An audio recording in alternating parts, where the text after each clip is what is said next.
The internet loves penguins. For decades, we have made them part of our most used memes and jokes. They used to be portrayed in countless cartoons and were a source of laughter. But if we go back to the real past, penguins have never been cuddly animals, quite the opposite. These small and seemingly helpless creatures are anything but peaceful, and their macabre mind is capable of leading any living beings into traps from which it is very difficult to escape. Don't you think so? I assure you that you're wrong.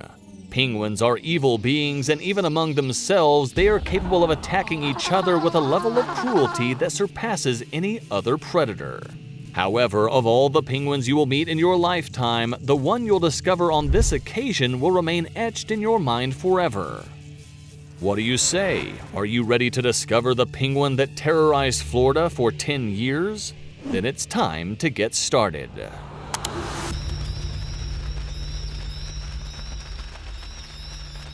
Florida has never been a place that goes unnoticed in the United States. This land has been a melting pot of cultures and people for decades and is one of the country's tourist centers. Few places attract as many visitors and are such a center of leisure and entertainment as this place. However, despite being a magical destination that many wish to visit, there was a time when tourists avoided going to its shores. It may surprise you, but this happened a long time ago, and it was so absurd, strange, and unexpected that even today it's still remembered by the media. This story begins in the year 1946, specifically in Clearwater, a city located in Pinellas County. At that time, the Population Census Bureau reached 45,000 inhabitants, although this was not a real problem, especially because its beaches and coasts were visited by countless tourists who filled its streets and stores. However, in the midst of the joy of the permanent summer that is enjoyed every year in Florida, a group of tourists began to register an unexpected event. On the beaches of Clearwater, unusual footprints appeared in the sand. They were small footprints that clearly belonged to a three-toed animal. But the strangest thing was that they always located those strange footprints in places where dead animals or blood residues appeared. The situation was a bit creepy and definitely not pleasant for tourists. It started as a simple fact, an anecdote to tell, but it slowly turned into a real wave of terror.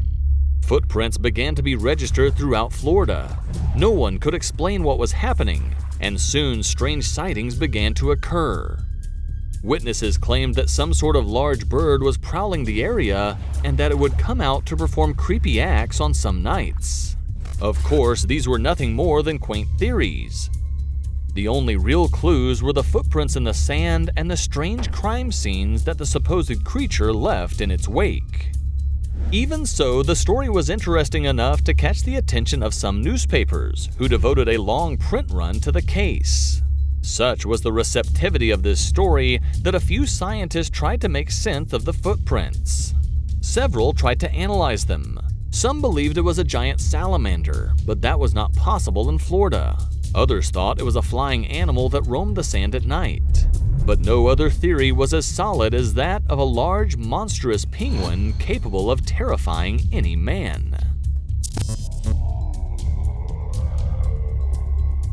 In fact, the possibility that it was a penguin started to gain followers over time, as some media outlets claimed that penguins of the size of a man existed. These creatures apparently came to life thousands of years ago, but everyone was willing to believe that, despite being long extinct, there were still some on the loose, ready to terrorize the citizens of Florida. The debate and terror remained present for 10 years. 10 long years where tourists began to visit the beaches less frequently, and citizens feared the attack of the beast. Those also were 10 years of horrifying scenes, of animal corpses in broad daylight and endless horrors that no one could explain, at least until 1958, when the inevitable happened. The Clearwater Monster was unmasked.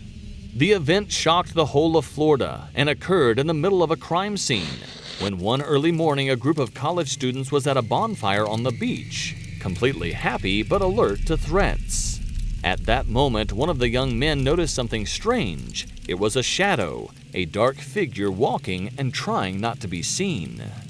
Then, when the danger seemed real, the group approached the area and discovered an unexpected scene. The ground was full of blood and animal carcasses, but the real culprit was not a penguin, not even a distant relative. It was a man named Tony Signorini. Tony Signorini was a former Air Force mechanic who moved from Pennsylvania to Florida in the 1940s.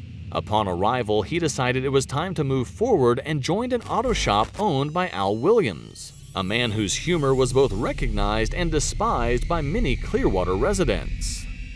Of course, there was a very particular working environment in the shop. Pranks were practical and frequent.